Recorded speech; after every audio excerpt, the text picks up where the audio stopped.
Ministerio.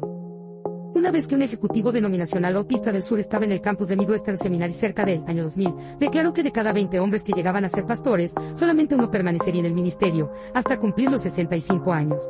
A pesar del compromiso con el que empezaron, a pesar del mucho tiempo y dinero que gastaron en prepararse, a pesar de trabajar arduamente por muchos años, a pesar del costo de relabrar su vida, casi todos dejarán el ministerio.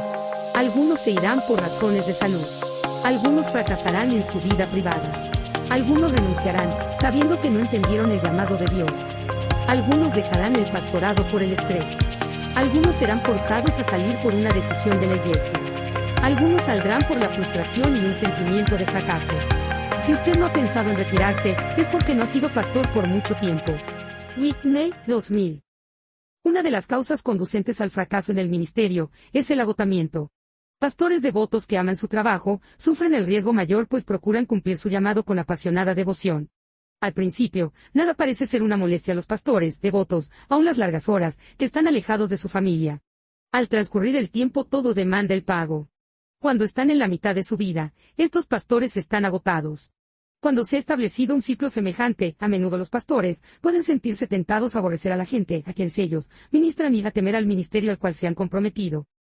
Este es el dilema. La gente que encuentra satisfacción en su ministerio son aquellos que sinceramente aman lo que hacen. Sin embargo, estas personas corren el gran riesgo de agotarse. El desafío, entonces, es hallar una manera de disfrutar el ministerio sin que éste se sobreponga a su vida. La clave está en balancear el ritmo del ministerio con los ritmos de descanso y de adoración. El primer paso es aprender a vivir una vida centrada en Dios antes que una vida centrada en la necesidad. Nota: gran parte del material de este capítulo se ha tomado de Living in Harmony, Moving to a Better Place, Viviendo en Armonía, Volviéndose un mejor lugar en su vida, por Richard Esley, Neil Forest, A.R., Mueller Press, 2003. Lección 13.1 Manténgase al paso del ritmo de trabajo. Objetivo. 13.11 Identificar el peligro de un ministerio desequilibrado y principios para establecer patrones saludables de trabajo. Lección 13.2 Tome tiempo para el ritmo de descanso. Objetivo. 13.21 Explicar el principio del descanso sabático. Lección 13.3 Vive en el ritmo de adoración. Objetivo. 13.31 Describir principios relacionados con la adoración. Manténgase al paso del ritmo de trabajo. Identificar el peligro de un ministerio desequilibrado y principios para establecer patrones saludables de trabajo. Sé por experiencia que los ministros más fieles, los que aman más el ministerio, son los que corren el riesgo más grande de fatigarse. En casi 40 años de ministerio pastoral, he tenido más de un roce con la fatiga. Cuando eso sucede, por lo general, puede leerlo en mi diario. Estoy cansado, Señor. Cansado hasta los huesos de adentro para afuera. Estoy cansado de un escritorio continuamente revuelto y un calendario sobrecargado. Estoy cansado de cosas rotas. Como matrimonios con muy poco amor. Y familias con demasiado enojo. Estoy cansado de problemas que no puedo resolver y heridas que no puedo sanar. Estoy cansado de fechas de vencimientos y decisiones, tareas hechas sin agrado. Estoy cansado, Señor. En verdad lo estoy. Mis jugos creativos están en tiempo bajo. No tengo inspiración. Ni visión. Ni frescura. Hace ya largo tiempo desde que me sentí verdaderamente vivo. No puedo recordar la última vez que caminé descalzo en el parque. O que estuve de espaldas sobre el césped, contemplando las nubes. O que me senté en mi oficina, en la noche, alumbrado solamente por una lámpara de querosene. Pensando en la abuela Milleri, en los buenos momentos que pasamos juntos. Echo de menos las montañas. Por la fragancia de los pinos, después de la lluvia. Por el sonido del viento, en los álamos. Tengo hambre de pan horneado en casa y de la crema del campo. De los duraznos envasados en casa. Y de los tomates frescos allí en la huerta. Estoy cansado de libros que llenan mi mente sin tocar mi alma. Quiero sentir. Quiero reír y gritar. Vivir la vida plenamente. Amar y ser amado. Ayúdame, Señor. Me he envuelto tanto en mi trabajo, que estoy perdiendo lo mejor de la vida. Recuérdame equilibrar mi ocupación con descanso y adoración. Aprenda límites. ¿Qué causa que los pastores estén centrados en la necesidad? Muchos pastores devotos tienden a centrarse en la necesidad. No pueden descansar mientras haya un trabajo sin terminar. Continuamente se esfuerzan y trabajan hasta que están exhaustos. Tratan de llevar cada carga por sí mismos, las misiones mundiales, el evangelismo, el crecimiento de la iglesia, el hambre mundial, los derechos humanos, los sufrientes. Según sus pensamientos, nadie lo hará si ellos mismos no lo hacen. Usualmente tales personas se ocupan demasiado por tratar de llenar todas las necesidades. No hay duda, ellas aman apasionadamente a Jesús y están comprometidas a su reino, pero saben muy poco de la vida plena que él prometió. Conozco un pastor que a menudo decía, la necesidad es el llamado. Él era un hombre de gran visión y energía interminable y responsable de muchas cosas importantes, pero no parecía gozar su éxito. Todos sabían que él era devoto a Dios, pero tristemente, construyó su relación con el Señor en base al trabajo, en vez de cultivar un trato íntimo con él. En la oración, se enfocaba en necesidades en vez de comunión con el Padre. Este estilo de vida le demandó su pago, y en su edad media, su salud empezó a fallar. Sus amigos y familiares le aconsejaron trabajar menos, pero él no les ponía atención. Su doctor tampoco tuvo éxito en persuadirle a cambiar sus hábitos. Cada vez que él experimentaba otro problema de salud, trabajaba aún más. Para él, sus asuntos de salud no eran otra cosa que obstáculos que debía vencer. Una noche mientras oraba, el Señor le habló. En una voz casi audible, le dijo, «Ve y acuéstate. Yo cuidaré el mundo por el resto de la noche». En ese mismo instante, se dio cuenta de lo que había estado haciendo. Su vida no era la de un siervo humilde, sino que una de orgullo. En lo profundo de su corazón, él no creía que Dios podía hacerlo sin él. Esto no es algo que él decía en voz alta, o siquiera quería admitir, pero la reprensión de Dios le mostró la verdad acerca de sí mismo. Lamentablemente, esta manera de pensar centrada en la necesidad usualmente viene de colegas en el ministerio. En un esfuerzo equivocado por motivarnos a amarnos unos a otros, ministros sinceros con frecuencia se hacen responsables por el mundo entero, una carga muy grande para llevar. El mundo es la responsabilidad de Dios, no la nuestra. No quiero dar a entender que no tenemos responsabilidad hacia nuestro prójimo. Lo único que quiero enfatizar es que nuestra compasión debe ser balanceada con sabiduría. Solamente Dios es infinito, nosotros no. Aunque Él nunca duerme, nuestro cuerpo humano necesita descansar regularmente. Solamente cuando reconocemos nuestros límites y vivimos dentro de ellos, podemos llegar a conocer el gozo de ser colaboradores de Dios. 1 Corintios 3 y 9. Sigue el ejemplo de Jesús. Permita que Jesús sea su modelo. Él con frecuencia se vio presionado por todos lados. Donde quiera que fuera, la gente con necesidades acudía a él en multitud. Tan grandes eran las demandas de su ministerio, que Marcos dice, de modo que ellos ni aún podían comer pan. Marcos 3 y 20. Sin embargo, Jesús sabía cómo balancear la obra del ministerio con descanso y adoración. De hecho, frecuentemente él se retiraba del ministerio público, para renovar sus energías físicas y restaurar su fortaleza espiritual. No era debilidad sino sabiduría lo que lo motivaba a buscar la soledad durante una temporada. ¿A qué necesidad respondió Jesús en Juan 5 y 19? Aun cuando Jesús sentía compasión por la necesidad de la humanidad sufriente. Mateo 9, 30 y 6, era gobernado únicamente por la voluntad del Padre. Juan 4 y 30 y 4, 6 y 38. Él respondía a la necesidad humana solamente cuando el Padre lo dirigía a hacerlo.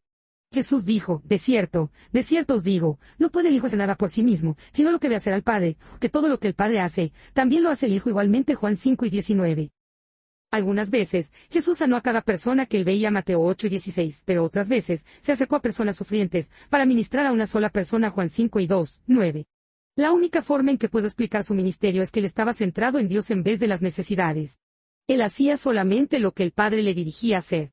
¿Nos atreveríamos a hacer algo más? Explique la diferencia entre estar centrado en Dios y estar centrado en las necesidades. Si Jesús necesitaba estar centrado en Dios en lugar de estarlo en la necesidad, si él necesitaba practicar el ritmo de la vida, para permanecer en un ministerio eficaz y satisfecho como persona, cuanto más debemos hacerlo nosotros. El ritmo de la vida contemporánea meramente amplifica nuestra necesidad de ese delicado balance de trabajo, descanso y adoración. Tome tiempo para el ritmo de descanso. Explicar el principio del descanso sabático. El día de reposo es la respuesta de Dios a nuestra orientación centrada en la necesidad. En su sabiduría, Dios planeó el día de reposo para protegernos de los peligros del agotamiento físico, de la fatiga psicológica y de la alienación interpersonal que es el resultado de constituir al trabajo en un ídolo, incluyendo el trabajo del ministerio. Dios instruye, 6 días trabajarás, y al 7º día reposarás, para que descanse tu buey, tu asno, y tome refrigerio el hijo de tu sierva, y el extranjero. Éxodo 23 y 12. ¿Cuál es el principio del descanso sabático? Para los judíos, el día de reposo empieza con la puesta del sol del viernes. Debían hacerse preparativos con anticipación para que el día de reposo estuviera libre de las preocupaciones mundanas. Las personas debían dejar de lado las tensiones y los conflictos de la semana, para poder disfrutar el día de reposo. Estas tradiciones continúan en los hogares judíos. Tradicionalmente la tarde del viernes se pasa en casa con la familia y amigos, proveyendo de este modo una oportunidad regular para que sus lazos familiares sean reforzados unos con otros y con sus vecinos. Las prohibiciones en contra de cabalgar, el uso de dinero y trabajar sirven para mantener a todos dentro de los límites del vecindario, para estimular la socialización, la contemplación, el estudio, el diálogo, actividades que promueven el reposo, la renovación personal. La santidad del Sabbat se encuentra en su énfasis en el tiempo para las relaciones interpersonales, para gozar la naturaleza, para la expresión de las dimensiones emocionales del ser, y estar agradecido de la hora. Para el día de reposo las actividades diarias y las rutinas semanales se dejan al lado y se guarda tiempo para sí mismo, su familia y sus amigos. Goldberg 1987, 148, 149. La Iglesia cristiana conservó el día de reposo por siglos, no obstante, los cristianos escogieron el primer día de la semana, en vez del séptimo en honor a la resurrección del Señor.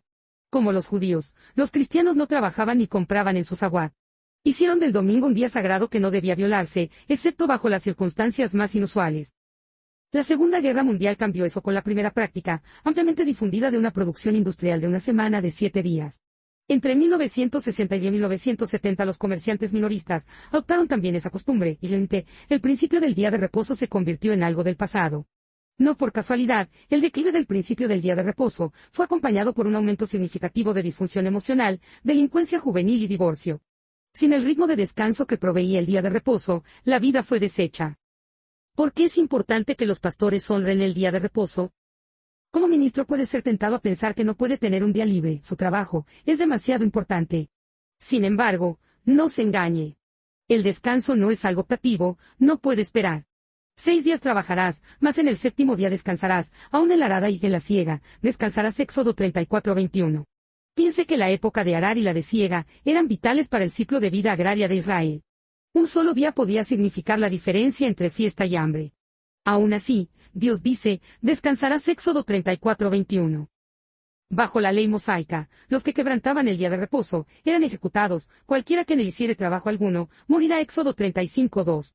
Y los que quebrantan el día de reposo en la actualidad sufren las mismas consecuencias, no a manos de un sistema religioso o judicial, sino como la consecuencia inevitable de su transgresión. Cuando los individuos violan el principio de descanso del día de reposo, sus almas sufren, lo mismo pasa con sus relaciones, sus energías creativas y finalmente su salud física. Esta verdad se hizo realidad para mí muchos años atrás mientras yo estaba sirviendo como pastor de Christian Chapel, en Tulsa, Oklahoma.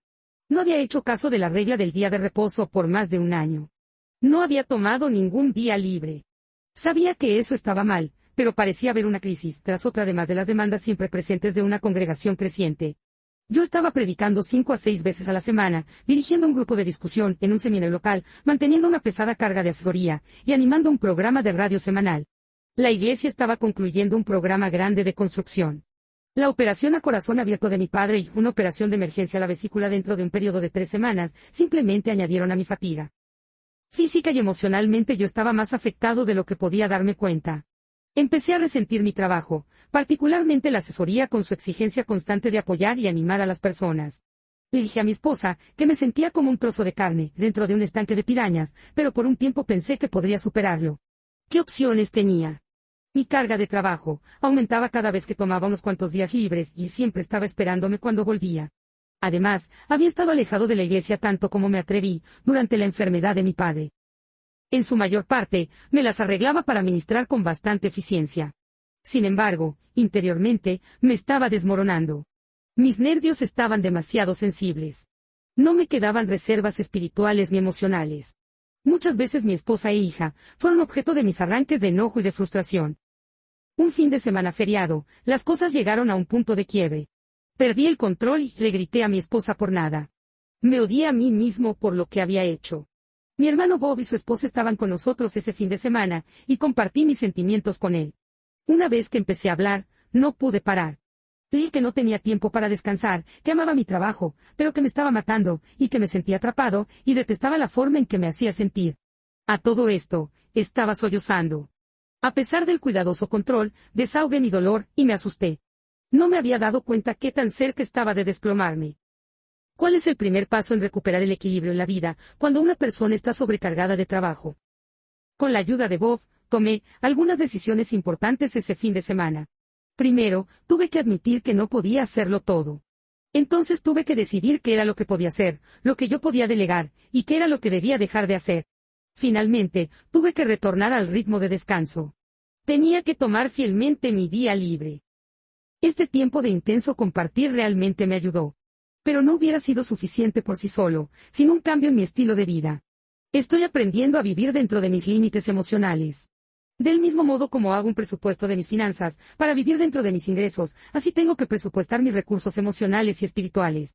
Si doy más de lo que recibo, voy a sobregirarme. Cuando practico el principio del día de reposo y soledad, hago depósitos regulares en mi cuenta bancaria emocional. Eso me permite tener energía renovada y eficacia en mi ministerio público. Adicionalmente, tener el reposo necesario, me permite ser un mejor esposo y padre, y un hombre más satisfecho. Para los ministros, el domingo no es un día de descanso, en efecto, este es usualmente el día en la semana más demandante. Por ejemplo, cuando servía como pastor principal en Christian Chapel, a menudo predicaba 3 veces el domingo en la mañana y, en ocasiones otra vez en la tarde. También animaba un programa radial semanal en vivo. Aunque ya no pastoreo una iglesia, todavía predico 3 o 4 veces cada domingo. Para cualquiera esa es una carga bien pesada, y sé que se necesita más de una noche de buen sueño, para restaurar mis energías. Puesto que el domingo no es un día de reposo para los ministros y su cónyuge, deben establecer otro día para su descanso. Es mejor escoger el mismo día cada semana. Esto crea un ritmo de descanso y renovación. Mi esposa y yo probamos diferentes días de la semana, pero nos decidimos por el lunes para nuestro día de reposo. No hay nada especial en el lunes, pero este era un buen día para recuperarnos después de un ocupado domingo. También, no hay tantos eventos de la iglesia que son programados temprano en la semana. Esto hace mucho más fácil para nosotros descansar y permanecer en casa, disfrutando nuestra privacidad. Cuando decidimos salir, disfrutamos compartir un tranquilo almuerzo en un restaurante cercano. En la tarde dormimos una siesta por unas horas. También pasamos tiempo caminando y compartiendo. Esto nos ayuda a ponernos al día con lo que pasa en la vida de cada uno. Algunas veces leemos, escuchamos música o salimos para una caminata relajadora. Honrar fielmente el día de reposo renueva nuestras energías, física, emocional y espiritualmente, y nos ayuda a tener la vida familiar, aun cuando nos damos al trabajo ministerial. En el proceso nos hemos dado cuenta que no es suficiente tener un día de reposo solamente un día cada semana. Para tener la vida abundante que Jesús nos prometió, necesitamos aplicar el espíritu del día de reposo a cada día. Es decir, que en cada día, cabe algo del día de reposo, tiempo para descanso, para la familia y para la adoración. Esto no sucede por sí solo, hay que esforzarse para conseguirlo. Explique los dos lados del milagro del día de reposo. El verdadero milagro del día de reposo no es que nos aparta del mundo, sino que retornamos al mundo con una visión más clara, con más caridad, ternura y compasión. El día de reposo celebra tanto la soledad como el servicio, la reflexión como el riesgo. Nos da permiso para poner el enfoque en nuestras necesidades personales por un tiempo, para sentarnos a los pies de Jesús, sin sentir la necesidad de tener que hacer algo, y para disfrutar las comodidades del hogar y el amor de la familia, sin sentirnos culpables. Sin embargo, nos llena de compasión por aquellos que son menos afortunados que nosotros. Sin el día de reposo, sin el descanso y la renovación, no tendríamos los recursos interiores para abrazar a un mundo herido. En nuestro cansancio nos veríamos tentados a manifestar rencor hacia aquellos que necesitan permanentemente de nuestra ayuda. La renovación de un descanso sabático nos permite abrazar a la gente con el amor de Cristo. En lugar de aislarnos, el día de reposo restaura nuestra vitalidad espiritual y emocional, de modo que podemos volver a nuestra misión con una visión renovada. Vive en el ritmo de adoración. La adoración es un estilo de vida. Describir principios relacionados con la adoración. Para experimentar la renovación física, emocional y espiritual necesaria para permanecer con un ministerio fresco, un pastor debe agregar adoración al ritmo de trabajo y descanso. Como hemos notado, para la mayoría de los ministros, el domingo no es un día de descanso, tampoco es realmente un día de adoración. Para los pastores, los servicios de los domingos son más trabajo que adoración. Esto no significa que los pastores no adoran, puesto que sí lo hacen. Mientras que una parte de ellos adora apasionadamente, cantando y orando, en otro nivel ellos están conscientes de sus responsabilidades pastorales. Mientras la iglesia viene a recibir, los pastores están para dar, para ministrar a la congregación. Son los representantes de Dios. Son responsables de dirigir el servicio y predicar la palabra. En un nivel secular, son los responsables de la logística del servicio, incluyendo cosas como los componentes del comité de recepción, los líderes, los músicos, el encargado del sonido, etc. La mayoría de las personas no piensan en estas cosas, pero ellas están siempre presentes en la mente del pastor consciente. Por el hecho de que las responsabilidades impiden que muchas veces el pastor pueda adorar plenamente en un culto de domingo. ¿Dónde puede experimentar adoración y la renovación espiritual que ella provee? Las conferencias, los retiros y los talleres son de ayuda en cierto grado, pero ningún pastor puede asistir a más de 3 o 4 al año. Desafortunadamente, esos eventos no son bastantes para proveer la adoración por la cual su alma clama. ¿Qué se puede hacer entonces? ¿Qué es la adoración? Tal vez sea necesario repensar nuestra teología de adoración. No es algo que ocurre solamente en el santuario de la iglesia. En efecto, tal vez la verdad es que lo que ocurre en el culto de la iglesia realmente tiene la intención de sensibilizarnos a la presencia de Dios en nuestro mundo diario. Frederick Buechner dice, la iglesia no es el único lugar donde ocurre lo sagrado. Los momentos sagrados pueden ocurrir en cualquier momento, en cualquier lugar, y a cualquiera. Si no fuéramos ciegos como murciélagos, podríamos ver que la vida en sí misma es sagrada. 2201. Recuerdo de cierto momento, sagrado algunos años atrás. Era una tarde avanzada, y la oficina de la iglesia estaba en silencio por primera vez desde la mañana. El último obrero de la iglesia se había ido a casa. Respirando profundamente, admití que estaba muy cansado. El servicio de mediados de semana iba a empezar en 90 minutos, y no me sentía suficientemente fuerte para predicar.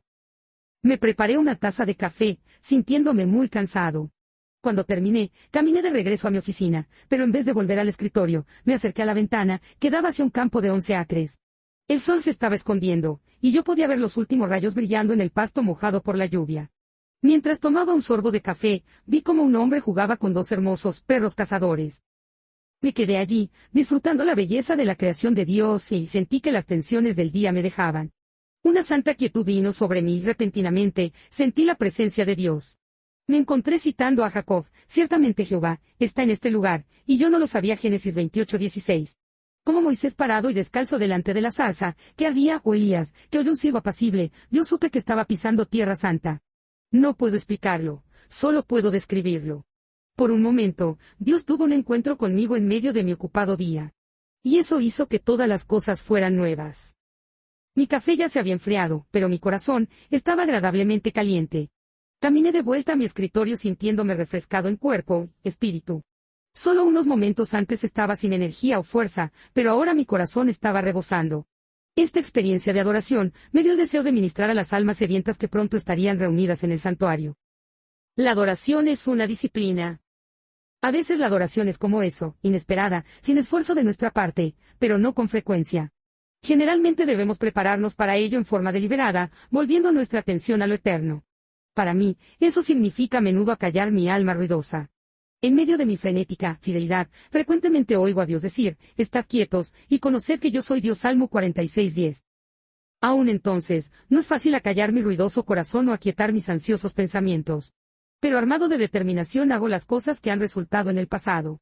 Preparo una taza de café, disfruto la luz de una lámpara de aceite en mi estudio, me obligo a sentarme quieto con mi mente callada. Al principio, muchos pensamientos siguen pasando por mi cerebro. Estos pensamientos me recuerdan personas que debo llamar, cosas que tengo que hacer el día siguiente, pequeños menesteres que debiera hacer en la casa. Sin embargo, Dios me recuerda otra vez, estar quietos. ¿Cuáles son los elementos que llevan a un pastor a una quietud interior? Poco a poco, siento la tensión desvanecerse. Se bloquea el bullicio de este mundo por un rato. Aún mis pensamientos se apagan. Desde el silencio, Dios me habla en un silbo apacible. 1 Reyes 19:12, y renueva mi alma. Sé quién soy, un hijo de Dios. Sé quién es Él, mi Padre Celestial. En su cariñoso abrazo y su presencia, mis preocupaciones y temores llegan a ser sin importancia. Las circunstancias que los causaron permanecen, pero ya han dejado de ser verdaderamente preocupantes. Es una experiencia de adoración tan maravillosa, difícil de explicar con palabras. ¿Por qué es entonces que recurro a este lugar santo como último recurso? Pudiera ser porque temo la soledad. Tengo temor de que nada habrá allí, que cuando el ruido cese no oiré su voz quieta. Todas estas cosas desempeñan un papel, estoy seguro, como lo es el conocimiento que partir es inevitablemente doloroso, aun por un corto tiempo. Sin embargo, como dice Annemore Lindor, una vez que está hecho, encuentro que hay una cualidad de estar a solas con Dios que es increíblemente preciosa. La vida se apresura de vuelta al vacío, más rica, más vivida, más plena que antes. 1981, 79. Si este es el deseo de su corazón, una vida más rica, más vívida, más plena, permítame animarlo para que haga de la adoración una parte de su vida diaria. No será siempre fácil, pero valdrá la pena el esfuerzo. Le traerá renovación, y usted volverá al trabajo ministerial con una unción fresca del Espíritu. ¿Qué 3 cosas debe usted mantener para un ministerio de poder? Después de casi 40 años, en el ministerio pastoral, estoy convencido que terminar bien en el ministerio no es accidente. Para terminar con fortaleza en el ministerio, usted deberá mantener su vitalidad espiritual, su integridad emocional y su fortaleza física. Las disciplinas espirituales que hacen que esto ocurra están bien documentadas. Aunque son relativamente sencillas, no son fáciles. Incluyen la oración diaria, el estudio de las escrituras, el ayuno regular, el pasar tiempo a solas y la adoración colectiva. Una disciplina igualmente importante pero menos reconocida es el ritmo de vida, ese delicado equilibrio entre trabajo, descanso y adoración. Sin ello, la riqueza de la vida pende de un hilo muy fino, y aún el ministro más firme se arriesga a la fatiga. La plenitud de la vida fluye de su ritmo. Todo lo que hay en la creación de Dios ha sido diseñado para que se experimente un disfrute total solamente con observar el ritmo de la vida. El sentido común nos dice que solamente un loco trataría de plantar en pleno invierno, o cegar durante el tiempo de sembrar. El buen resultado del trabajo del agricultor depende de su disposición a trabajar dentro de las estaciones de la naturaleza, en el ritmo de la tierra. Del mismo modo nuestra vida se derrota a sí misma si ignoramos el ritmo de trabajo, descanso y adoración ordenado por Dios.